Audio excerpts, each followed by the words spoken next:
Anda kembali lagi menyaksikan Properti Festival 2022 bersama saya, Syarifah Rahma. Konsumen yang berencana membeli rumah dalam waktu dekat kian meningkat pada bulan Mei 2022. Bank Indonesia melaporkan bahwa proporsi konsumen yang sangat mungkin untuk membeli rumah dalam 12 bulan ke depan meningkat menjadi 3,1% pada bulan Mei dari sebelumnya 2,8%. Semakin banyak konsumen yang ingin membeli rumah menyusul langkah pemerintah untuk meringankan pajak pertambahan nilai. Konsumen juga semakin optimistis terhadap kondisi perekonomian Indonesia baik saat ini maupun yang akan datang. Secara keseluruhan, pangsa responden yang berencana membeli rumah dalam 12 bulan ke depan meningkat ke 22,8% pada bulan Mei. Dan pada saat yang sama, harga rumah tapak diperkirakan telah tumbuh lebih cepat secara bertahap pada 3 bulan pertama. Harga rumah bekas pun diperkirakan akan terus bergerak naik.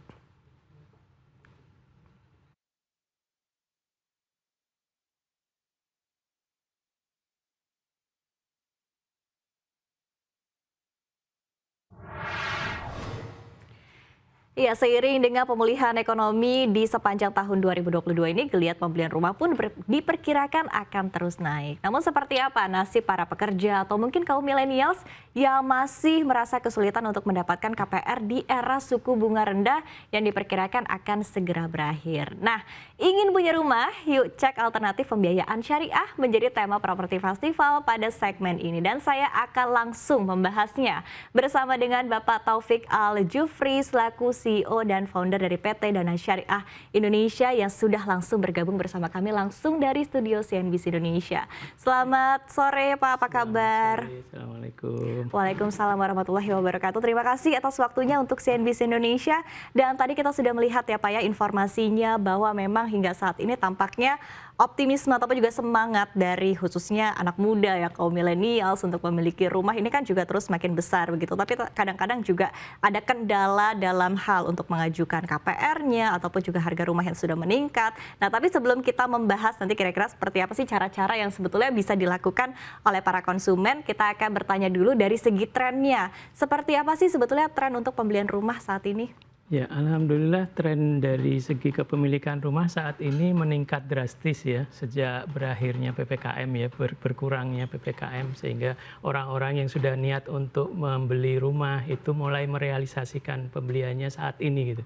Sehingga ini momentum yang bagus buat perbankan dan penyedia pembiayaan untuk merealisasikan pembiayaan rumahnya di masyarakat. Gitu. Oke, berarti terlihat ya dari tren pembiayaan properti juga yang dilakukan oleh Dana Syariah Indonesia juga sudah semakin meningkat. Betul, betul. Jadi kelihatan sekali memang dalam mulai akhir tahun kemarin sebetulnya. Jadi akhir tahun 2021 sampai sekarang ini tren peningkatan pengajuan pembiayaan luar biasa meningkat. Baik dari developernya maupun konsumen. Karena Dana Syariah melayani developer, pembiayaan untuk developer maupun untuk konsumen. Oke, kalau boleh tahu hingga saat ini mungkin peningkatannya berapa persen sih Pak?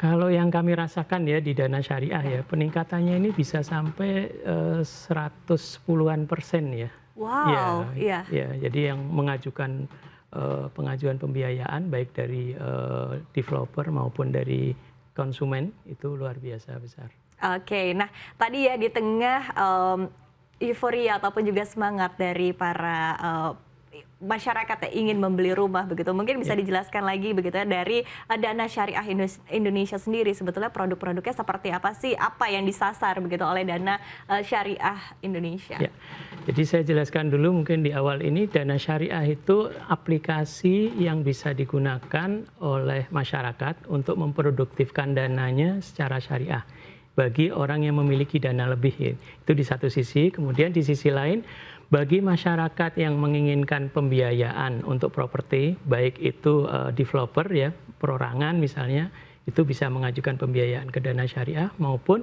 konsumen yang ingin pembiayaan untuk pengadaan rumahnya. Jadi dari dua sisi itulah. Nah itu trennya meningkat luar biasa besar. Jadi boleh saya katakan per hari itu lebih dari 100 aplikasi masuk ya lewat online dan itu meningkat terus-menerus. Gitu. Oke, berarti tadi ada dari dua sisi ya, dari developer dan juga dari kontraktor, kemudian juga dari konsumen. Nah kemudian yang ditawarkan begitu ya untuk produk-produk layanannya sendiri seperti apa? Nah, kalau dari sisi produk, secara umum kita bisa katakan produk-produk yang tidak dilayani oleh bank itu fintech dana syariah berusaha melayani. Karena produk-produk pembiayaan yang tidak dijalankan atau ditawarkan oleh perbankan misalnya, itu ternyata demand-nya juga banyak. Misalnya seseorang yang non karyawan gitu ya, dia wirausahawan itu kalau mengajukan kredit KPR ke perbankan banyak yang menolak karena perbankan lebih suka yang fixed income. Padahal yang wirausaha ini belum tentu dia tidak visible, dia masih visible. Nah, sehingga kita menyediakan pembiayaan yang produknya tidak disediakan oleh bank. Termasuk untuk developer juga begitu. Developer perorangan mengajukan kredit konstruksi ke bank mungkin sulit ya. Kemudian developer perorangan mengajukan ke perbankan untuk jangka pendek, misalnya pembiayaan jangka pendek yang di bawah 1 tahun juga di bank nggak ada produknya. Nah, kita berusaha menyediakan produk-produk pembiayaan yang tidak disediakan oleh bank, tapi dibutuhkan oleh masyarakat. Oke, ini idenya menarik sekali begitu ya. Artinya juga tadi ya disebutkan bahwa sebetulnya ini juga kurang lebih cocok ya kepada kaum milenials mungkin yang freelancer, kemudian juga yang bekerja mungkin YouTuber, influencer gitu ya. Jadi cocok sekali begitu. Tapi kalau kita lihat mungkin dari segi kalau misalnya kita bandingkan begitu kan dengan bank, dari segi mungkin tenornya seperti apa, kemudian juga mungkin bagi hasilnya seperti apa. Ya, kalau kita mengamati di lapangan ya sebagai praktisi, kita lihat margin atau bunga itu menjadi tidak terlalu bermasalah pada saat orang yang tadinya tidak bisa mengajukan pembiayaan menjadi bisa. Katakanlah misalnya wirausahawan. Wirausahawan ini mampu melakukan cicilan bank. Misalnya wirausahawannya pedagang tekstil di Tanah Abang misalnya, yang kita tahu omsetnya ratusan juta per hari gitu ya. Miliaran rupiah per bulan. Bahkan ada yang begitu. Itu kalau mengajukan KPR ke bank belum tentu diterima karena bukan karyawan, bukan fixed income ya. Nah, kita bisa memitigasi resiko dari situ. Jadi Dana Syariah punya tools ya untuk memitigasi resiko, di mana wirausahawan ini bisa kita cek visibilitasnya. Yang ternyata mereka visible, kita berikan pembiayaan. Dan masyarakat yang seperti itu, yang tidak mendapatkan akses pembiayaan untuk kepemilikan rumahnya, itu kami rasakan lebih dari separuh dari jumlah konsumen yang ada di masyarakat. Nah, ini kalau mereka nggak kita berikan solusi alternatif pembiayaan, itu mereka kemana-mana. Ada yang ke developer, padahal kalau ke developer langsung pencicilannya atau angsurannya jadi jangka pendek, jadi terlalu berat gitu. Tapi mereka terpaksa lakukan itu karena supaya bisa begitu.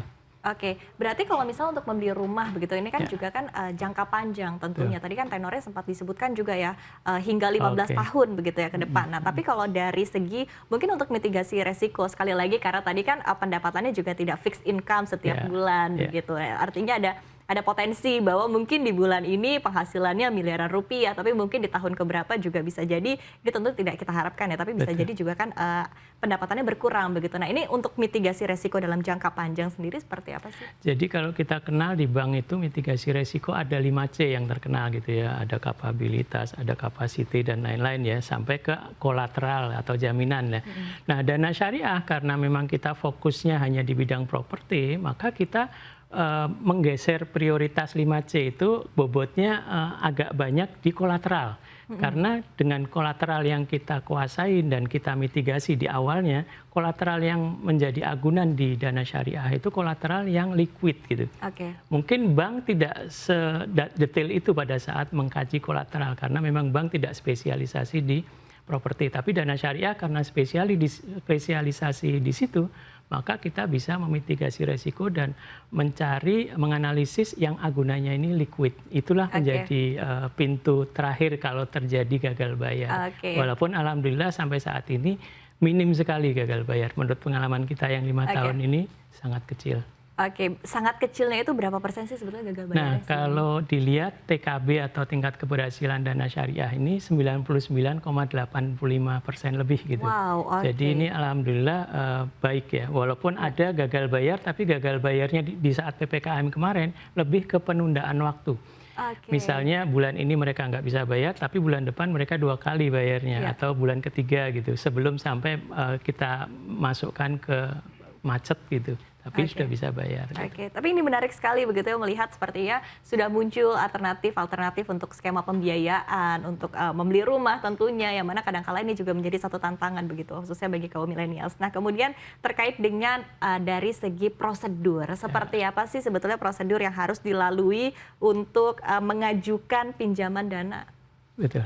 Nah, karena fintech ini memang dasarnya adalah dari teknologi ya, basicnya teknologi, maka kita memanfaatkan seoptimal mungkin kemajuan teknologi ini. Dari mulai pendaftaran, orang yang ingin memberikan pendanaan, yang memiliki dana lebih tadi, atau orang yang ingin memanfaatkan pembiayaan, itu pertama dia bisa download aplikasi Dana Syariah di Apple atau Google Play gitu ya.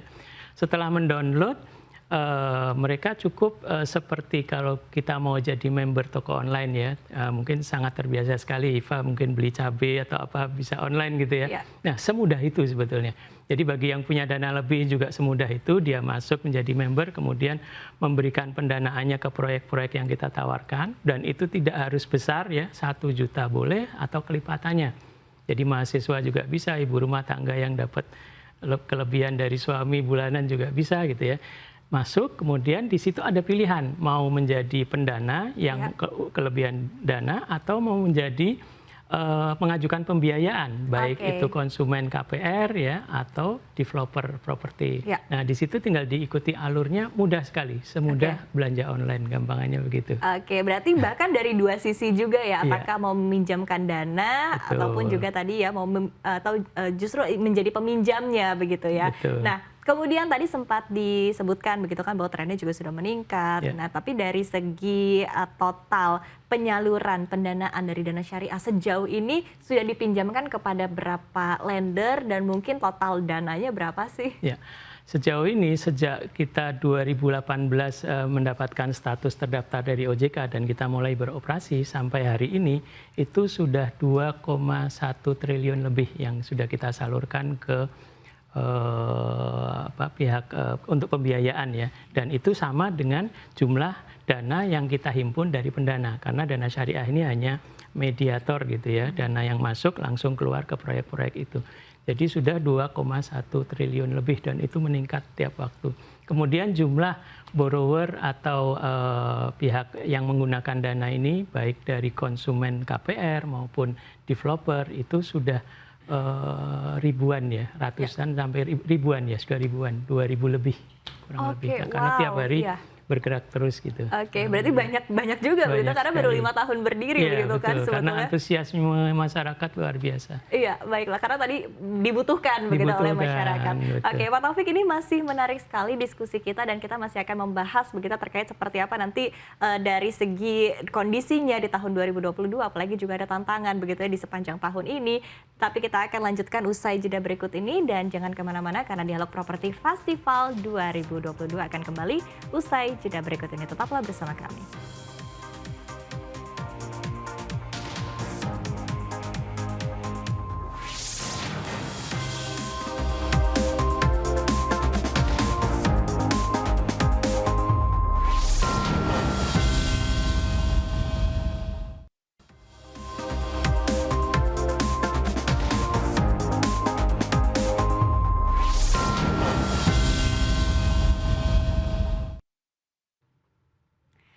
Kembali lagi bersama kami di Properti Festival 2022 bersama saya Syarifah Rahma.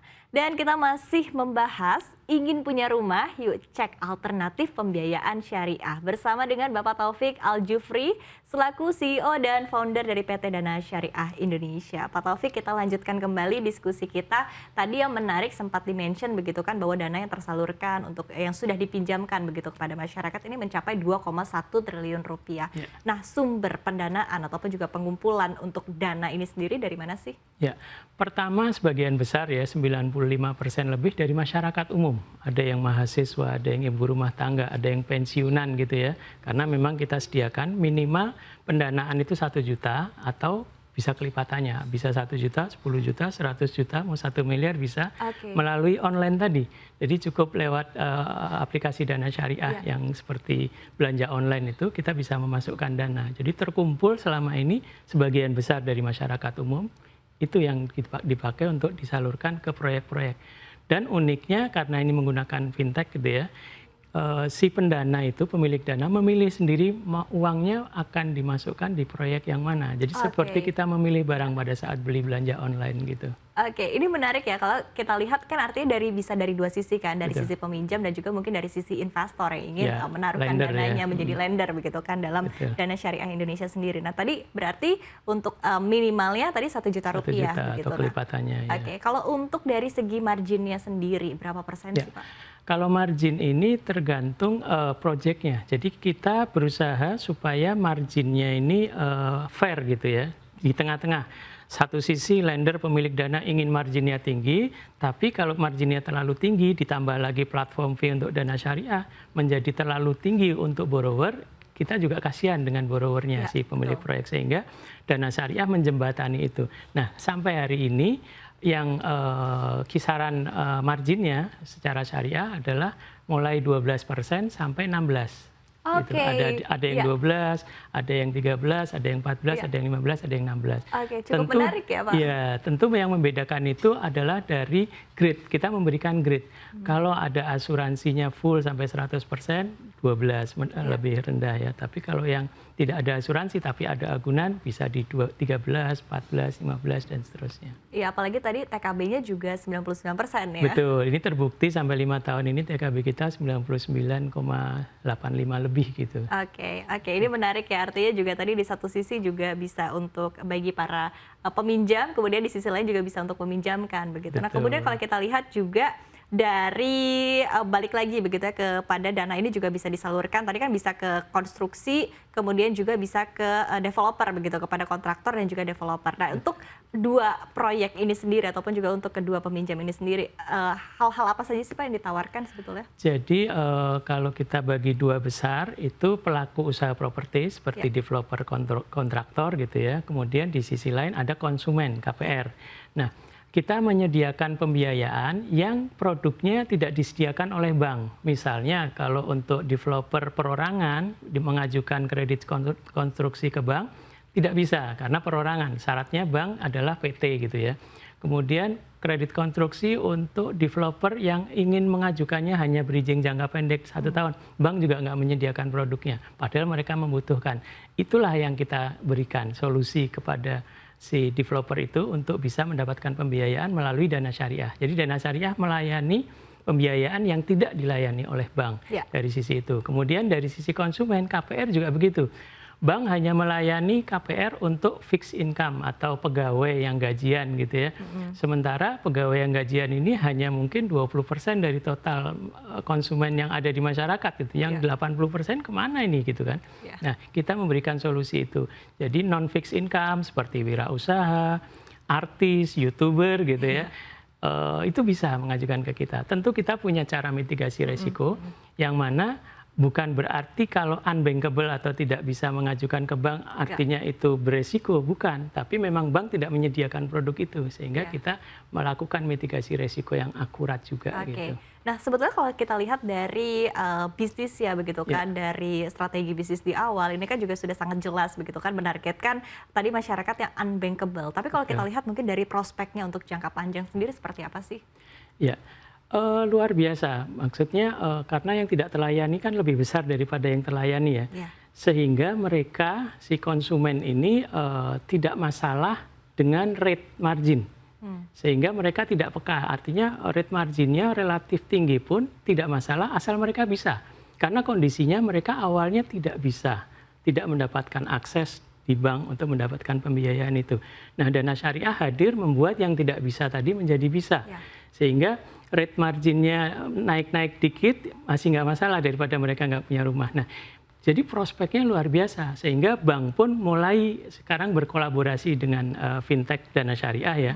Kita untuk KPR-nya kita berkolaborasi dengan bank, sifatnya channeling karena untuk menggapai yang non fixed income tapi yang keamanannya mitigasi resiko atau RAC-nya gitu ya. Kita sesuaikan dengan RAC bank. Nah, untuk KPR-KPR yang jangka panjang tadi memang nggak mungkin kalau kita mengandalkan dari dana masyarakat. Masyarakat maunya jangka pendek, setahun, paling lama 2 tahun. Tapi untuk yang KPR jangka panjang, belasan tahun, bahkan sampai 25 tahun, kita berkolaborasi dengan bank, channeling.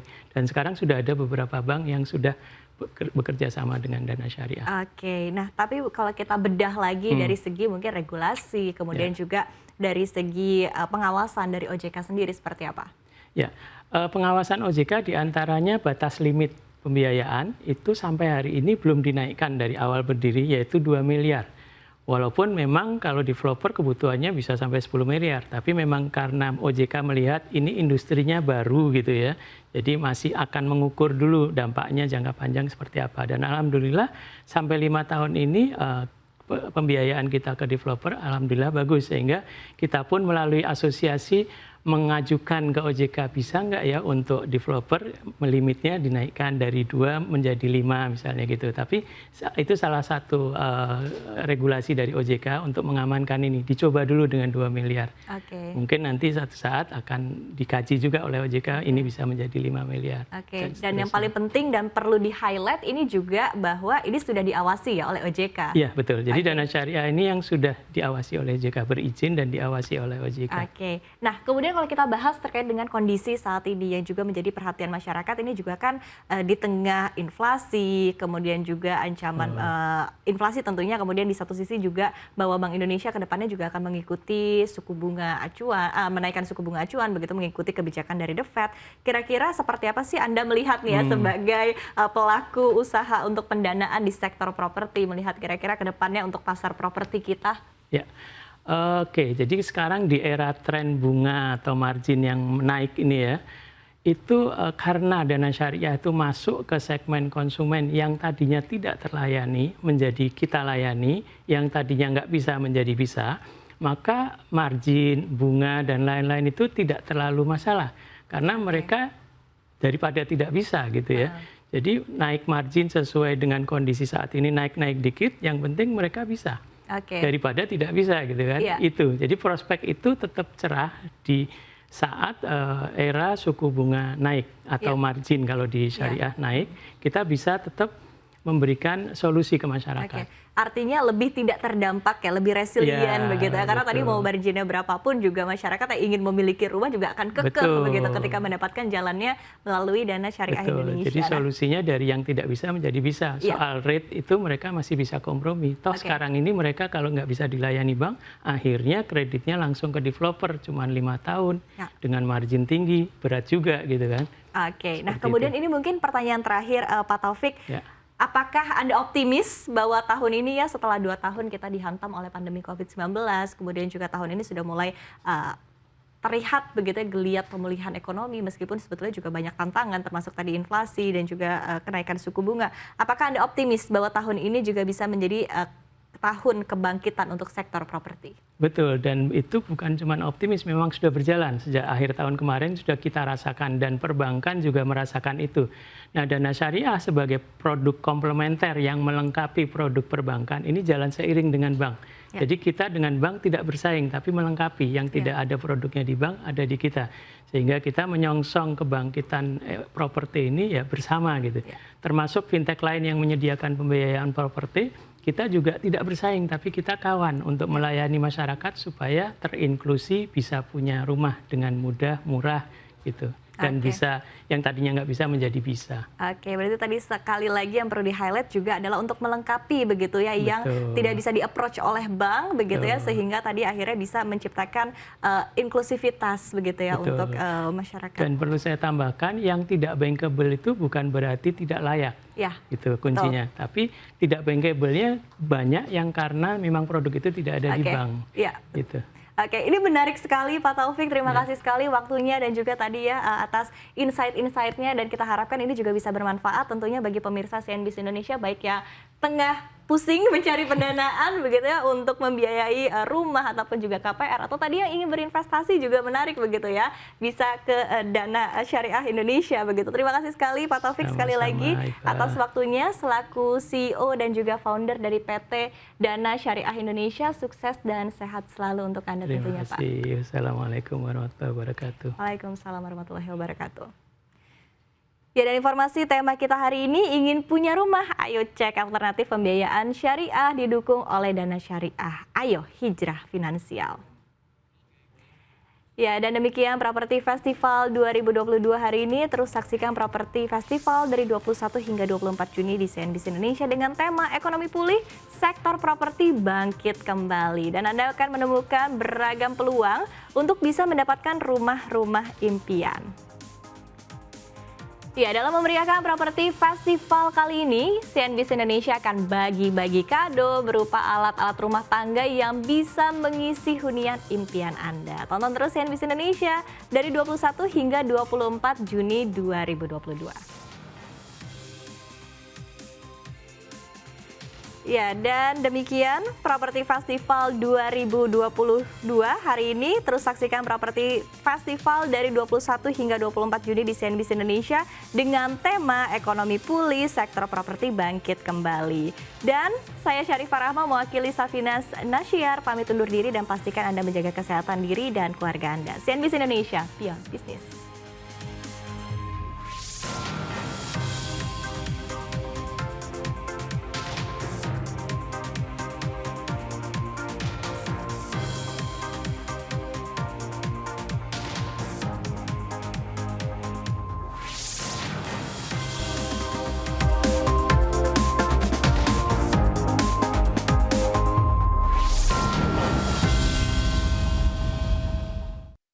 Ayo Hijrah Finansial.